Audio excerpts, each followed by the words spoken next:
Бедността е лишение по-скоро от някои неща, които ти трябва, пък не можеш да си ги позволиш.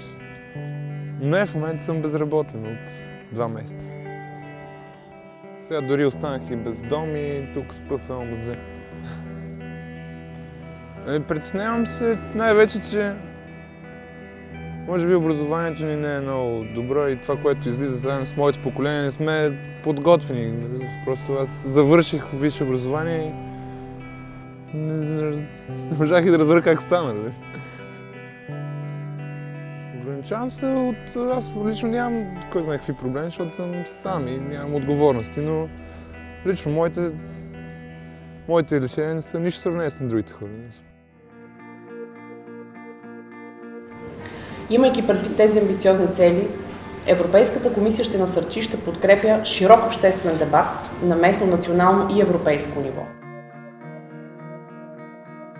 Откриването за България на Европейската година за борба с бедността и социалното изключване е изключително важен момент за нас, тъй като официално стартираме всички дейности за постигането на целите за тази година. Днес повече от всякога в условия на недостиг на солидарност и повтарям в условия на икономическа криза, България се нуждае от всеки свой гражданин, а хората от уязвимите групи се нуждаят от нашата подкрепа. Бих казала, че ключовата дума трябва да бъде солидарност.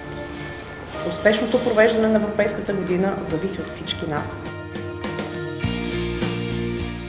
Борбата с бедността и социалната изолация има множество свои измерения, част от които са доходи и стандарт на живот, възможност за качествено образование, адекватна работа, ефективни системи за социална защита, достъп до качествено здравеопазване и социални услуги. Специално внимание отделяме на децата. За първи път ще организираме среща на деца, които живеят в специализирани институции.